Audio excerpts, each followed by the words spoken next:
Some huge news coming from the Alton Towers car park as their brand new ride has finally arrived at the park. There's been loads of new different announcements and showcases of brand new rides coming soon, and Merlin Entertainments have announced an extremely epic and rather blocky partnership that will be brought to us over the next few years. The close season so far still continues to impress us with all this news, because all that and so much more has happened this past week in theme parks.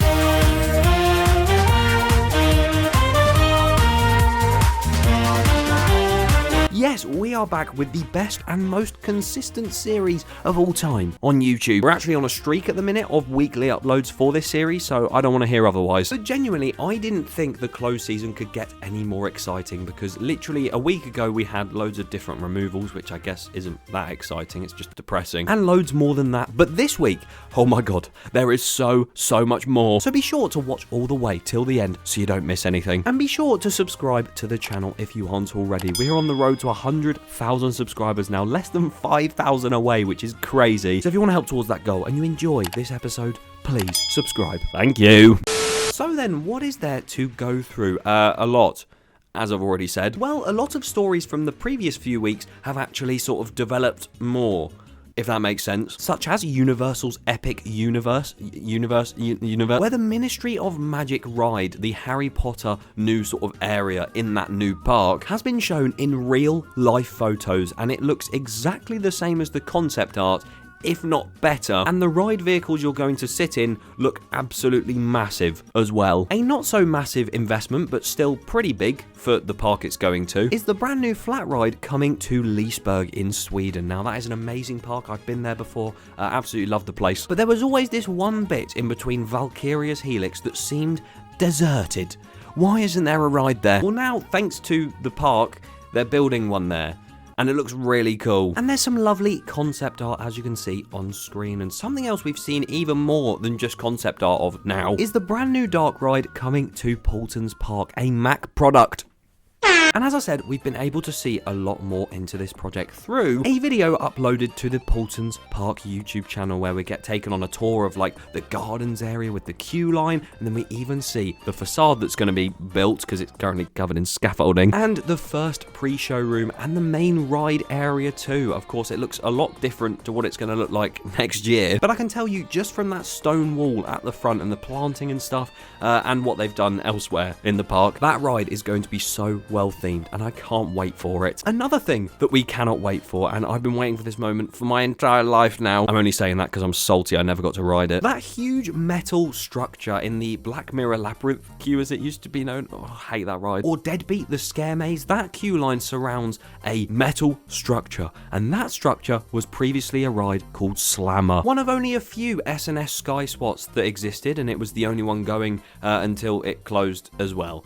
Not a great life it had, but we've been speculating about it for ages, and finally, Thorpe Park have put in planning permission to get rid of it completely. I know I shouldn't be this happy about a ride going, but it's been there too long. First, we had Loggers Leap that was standing for ages and got replaced by a Mack Hyper coaster, and now we have Slammer that has been standing there for ages and is potentially going to be replaced by a Mack Hyper. I don't know what's replacing it, but until we know, we don't. I just pray they don't make a bigger Black Mirror Labyrinth there. Although, tell you what, if Thorpe Park was struggling to come up with an idea to replace that ride, they could swiftly head over to IAPPA in Orlando. If you're unaware of what IAPPA is, it's something to do with industry and a pilot. And it's to do with the theme park industry, and a lot of coaster manufacturers and ride manufacturers go there to sort of showcase what they're working on, what ride types they have available to the world, and any secret projects they've been working on behind the scenes. So a few things I noticed that looked really cool, and I'll probably go a bit more in depth about this next week, is this brand new train from Vekoma, I think, which actually looks incredible, especially from the front. There's a Mack Rides Flying Theatre thing coming to SeaWorld Orlando, which was completely out of nowhere. Intamin unveiled that brand new roller coaster they were talking about, and it wasn't actually for a specific one. Instead, it was for a family LSM launch coaster. So all that time we saw the word family, welcome to the family, on the screen. and we didn't think it was a family coaster. What are we doing? Our speculation brains are dying. But it has a 1 meter height restriction. It can go upside down, do vertical spikes and stuff, and yeah, it looks like a lot of fun. Alpen Fury has its weird sled-looking train revealed as well. And the most interesting thing comes from Intamin once again, and I noticed it on a story they posted on Instagram. They sort of placed down this LSM multi-dimension coaster, and you can see the different projects they made using that coaster, and it says project to be announced. So a ride much like Uncharted at Portaventura, that indoor sort of like swirling around. Oh, look, there's many screens. That sort of ride type is coming somewhere else in the world, and I think I have a pretty good idea of where it's coming. Because if you haven't actually seen the video that's on screen right now, then you may not know that a Minecraft themed roller coaster is very much rumoured to go to Chessington World of Adventures here in the UK, and it's going to be an Intamin LSM indoor roller coaster. So I reckon that is what that is, and you know, we sort of think that it's going to be that sort of coaster type, and we're not too sure if it will be Minecraft themed specifically. Well, now we're pretty sure it's going to be Minecraft themed, because something that did happen this past week is Minecraft and Merlin Entertainments announced a huge collaboration project where they're going to be spending a lot of money on creating new attractions within 2 separate theme parks, one in the US and one in the UK. And I'm not too sure where the UK one could be.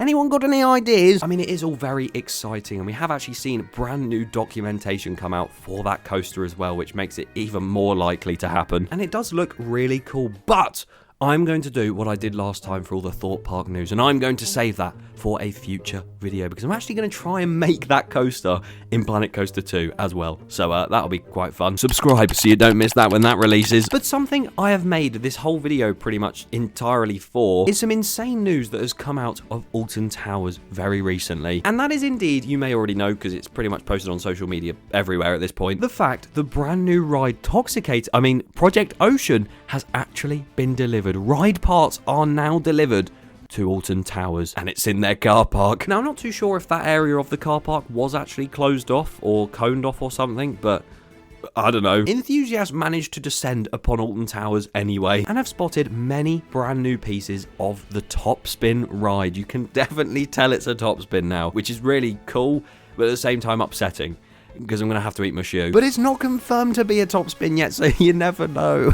Oh, I'm going to have to eat it. But there is a lot to uncover here, especially because it's all covered in snow currently. As you can see, there are many different random pieces, like circular dishes and stuff in the background. You can see like boxes and everything like that. They're more of the minimal side of what I'm going to cover, because overpowering all of the rest of the pieces, you can see 3 separate individual ride hardware pieces that are definitely for this Top Spin. The first of which is a long jet black metal fence with sort of like a ramp-ish going up to it, and it's just a metal floor, and you may be thinking, what's that got to do with the hardware? Well, a lot of the time when you have a ride like a Top Spin or something, you'll have barriers around sort of making it so you can go to your seat. And once the ride starts, if the fence was still there, it wouldn't end very well. So the fence will either go down like that and sort of lower towards the ground, or it might just go like that and go down.